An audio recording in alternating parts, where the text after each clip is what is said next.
vinho acabou. O que tem? Sobrou só água, né? E a água comparada com vinho assim, não tem sabor, né? Não tem cheiro, não tem cor. Então, pode ser que vocês venham a experimentar momentos difíceis no casamento, mesmo com Jesus presente. Essa é uma observação interessante. Mesmo com Jesus presente, as crises acontecem. Uma vez Jesus falou assim para os discípulos: vamos passar para o outro lado do mar. E os discípulos obedeceram, entraram dentro do barco com Jesus. E no meio da viagem, sabe o que aconteceu?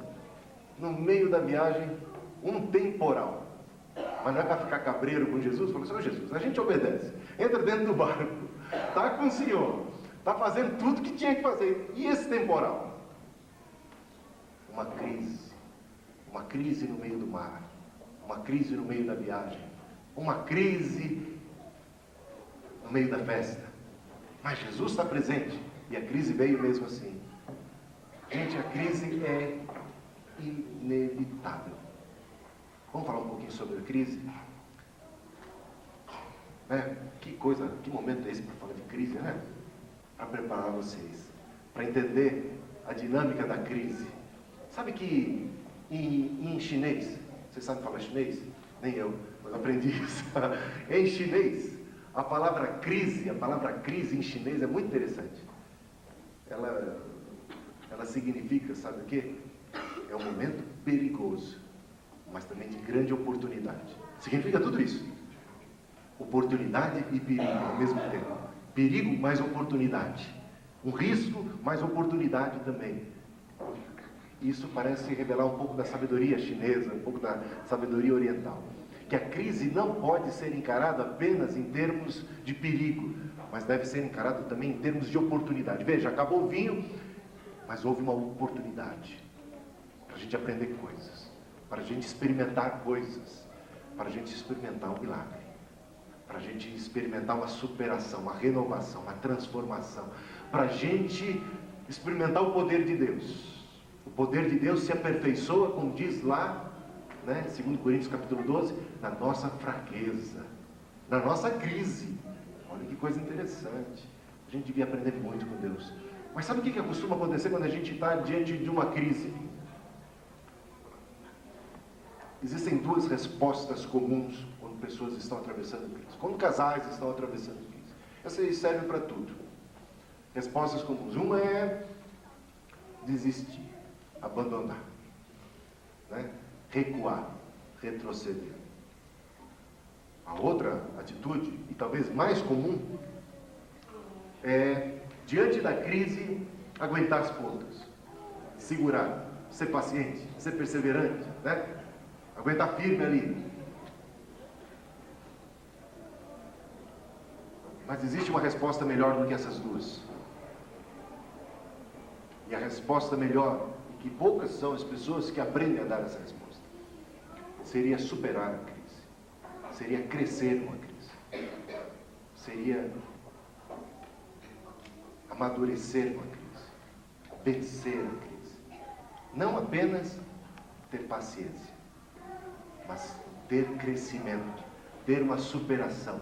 Não sair da crise do mesmo jeito que entrou. Isso é possível, isso é desejável. Todos nós, diante da crise, deveríamos nos perguntar: mas por que está acontecendo essa crise? O que é que Deus quer me ensinar? De que maneira Deus está tratando com a minha vida? Diante dessa circunstância, diante dessa adversidade, o que é que eu preciso aprender? Eu vou dizer uma coisa para vocês: Deus mexe com a vida da gente. Deus provoca a gente. Deus sacode a gente. E não faz isso para mal, faz isso para bem. A gente é que tem que aprender a lidar com a vida, a lidar com as crises, e aprender e aprender todas elas. Mas o que é curioso é que até mesmo pessoas heróis da fé nem sempre lidam bem com as crises. Até mesmo uma pessoa como José do Egito, que é considerado assim um protótipo de Jesus, que é considerado assim um tipo de Cristo do Antigo Testamento, dos mais perfeitos que você pode encontrar na raça humana. José do Egito, esse José que sofreu tanto, esse José que foi um homem de Deus provado, experimentado, esse José que é uma figura extraordinária, nem sempre reagiu bem. A gente aprende com José geralmente coisas boas, de seus exemplos bons, vamos dizer 99% de suas atitudes que estão registradas na Bíblia são atitudes positivas, mas tem ali na Bíblia registrado um momento difícil na vida de José. Você sabe, José era um dos filhos caçulas de Jacó, e Jacó tinha 12 irmãos, e José, como era filho da mulher amada de Jacó, filho de Raquel,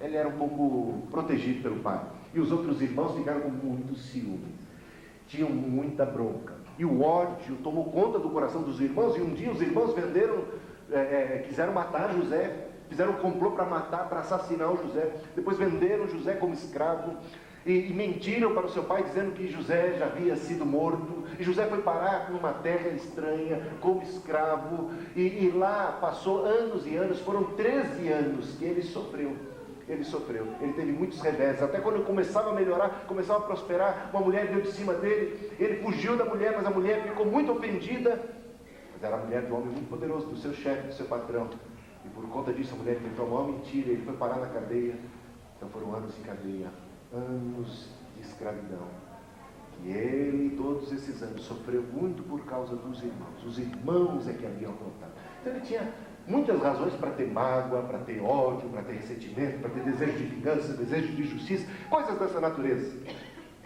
ele tinha muita crise, mas sabe, Deus trabalhou de tal maneira na vida de José durante todos esses anos, e lá na prisão, e José foi honrado, e chegou um momento em que José interpretou o sonho de Faraó e ele foi colocado numa posição, Faraó se encantou com a sabedoria, com o discernimento de José, falou assim, José, você vai ser a pessoa mais importante após mim, depois de mim, você é o segundo, o homem da maior autoridade aqui sobre o Egito depois de mim. E Faraó disse isso para ele, colocou. E José agora se viu recompensado, renovado, numa posição de autoridade, rico, poderoso. Olha como que a vida dá volta, né? Sabe o que aconteceu nesse momento? José tem um filho, ele se casa, ele está no Egito, ele está numa boa, e ele tem um filho. O filho dele, o primeiro filho dele se chama Manassés. Sabe o que significa Manassés? Manassés significa o seguinte, ele diz assim, José, capítulo 41 de Gênesis, ele diz assim, não, versículo 51 do capítulo 41, José ao primogênito chamou de Manassés, pois disse, Deus me fez esquecer de todos os meus trabalhos e de toda a casa de meu pai. Olha, superou, né? Dá a impressão aqui, pelo nome que ele deu para o filho, dá a impressão de que ele superou a crise, de que ele venceu a crise, que ele não tem mais nada, que isso é coisa do passado, agora ele está numa boa. Ele tinha essa impressão, ele deu nome para o filho, Manassés, porque Deus me fez esquecer todas as dores, todos os horrores, né? Todo ódio, e ele dá nome para Manassés. É um marco na minha vida, estou vivendo um outro tempo na minha vida. Olha, veio uma grande fome sobre o Egito e sobre toda a terra, e só no Egito, por causa da sabedoria de José, que tinha comida. E a família de José, os irmãos, foram ao Egito pedir comida. Sabe o que aconteceu? Olha, quando os irmãos chegaram lá para pedir comida, era José. Quando José viu os irmãos, ele reconheceu os irmãos. Ele reconheceu os irmãos. Quando ele reconhece os irmãos, lá dentro, mas não uma mágoa, um ressentimento, uma coisa negativa. Ele lembrou que doeu. E ele não se deu a conhecer aos irmãos. Por quê? Porque um sentimento mau estava dentro do seu coração, estava diante de uma outra crise. Ele pensou que tinha superado a crise, mas ele não tinha. Ele pensou que aquilo era coisa do passado, mas quando ele olha os irmãos, ele percebe que não é coisa do passado. Ele percebe que há muito ressentimento ainda. E ainda que ele tivesse conhecido, que ele tivesse, digamos assim, reconhecido os seus irmãos, ele não se deu a conhecer a seus irmãos. Ele estava diferente, ele devia ter uma coroa na cabeça, e ele, com todo aquele, né, para a verdade.